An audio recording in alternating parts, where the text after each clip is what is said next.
अरे माझ्या वडिलांचे फोटो लावून स्ट्राईक रेट सांगता तुम्ही? शंड कुठले? यांच्याकडनं आपल्या राज्याचं काय भविष्य होणार आहे? पण एक गोष्ट बरी झाली की या निवडणुकीमध्ये आपले कोण आणि परके कोण, मित्र कोण आणि शत्रू कोण हे स्पष्ट झालेले आहे. काही जणांनी केवळ उद्धव ठाकरे नको म्हणून त्यांना बिन शर्ट पाठिंबा दिला.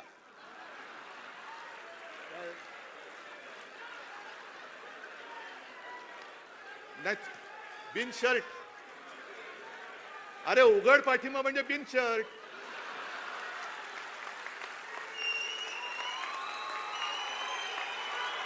उघड पाठिंबा दिला म्हणजे बिन शर्ट ना.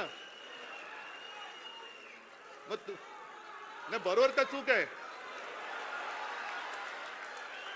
काय नाही नाही, उद्धव ठाकरे नको, मी हा बघा शर्ट काढला, बिन शर्ट पाठिंबा देतो तुम्हाला उघड.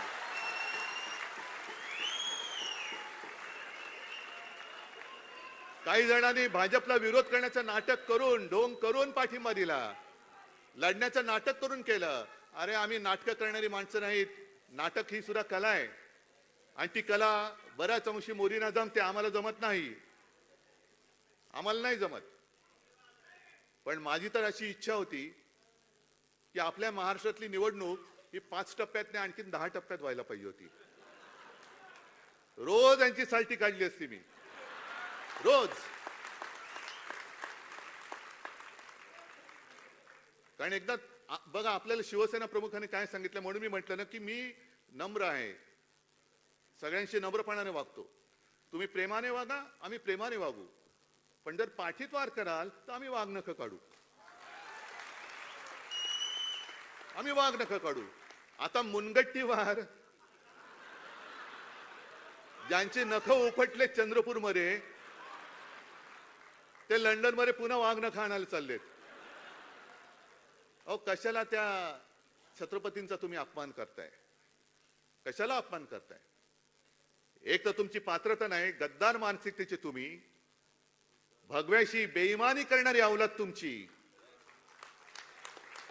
संपूर्ण महाराष्ट्रामध्ये आणि देशामध्ये माझा हा छत्रपतींचा भगवा असतो, त्याच्यावरती कोणतं सिंबॉल नव्हतं, काही नव्हतं. पण त्या भगव्यामध्ये तुम्ही भेद केला. कुठलं काय यांचं चिन्ह छापा, कुठलं काय. म्हणून मी तुम्हाला सांगतोय, आपल्या भगव्या झेंड्यावरती आपलं चिन्ह टाकायचं नाही. आपला भगवा पवित्र शिवरायाचा भगवा, तो भगवाच असला पाहिजे.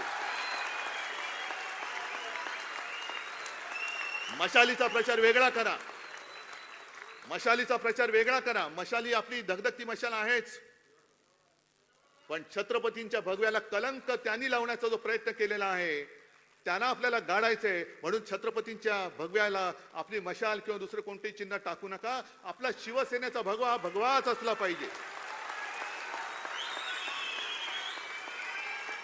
एक आपला भगवा दिसल्यानंतर हा कोणाचा भगवा? अरे कोणाचा भगवा?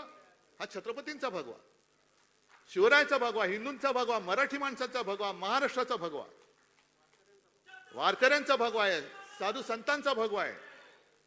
त्यावेळेला कोणी असं केलं होतं? तुकाराम महाराजांचा भगवा वेगळा, ज्ञानेश्वरांचा भगवा वेगळा? नाहीच. भगवा भगवा आहे आणि मशालीशी साधर्म्य असणार आहे. जसं ती एक ज्वाळा दिसते भगवा फडकताना, मशाल दिसते, तीच मशाल घेऊन आपण यांच्या बुडाला आता आग लावलेली आहे. तीच मशाल आहे आपली.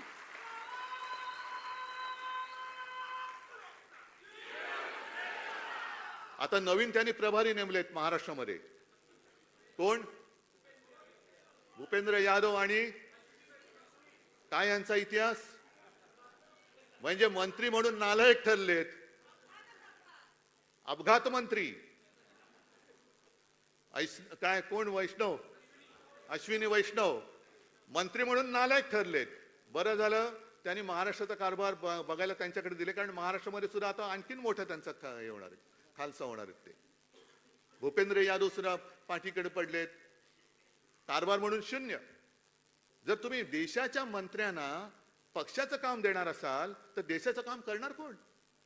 आणि असे मंत्री तुम्ही तुमच्या पक्षाच्या कामाला जुंपले तर रेल्वेचे अपघात होणार नाही तर आणखीन काय होणार? म्हणजे सरकार कोणासाठी आहे? कोण चालवते सरकार? मग इथे जे आमचे बसले तुम्ही त्यांना काय म्हणालात? बरोबर बोललात. म्हणजे ते पुन्हा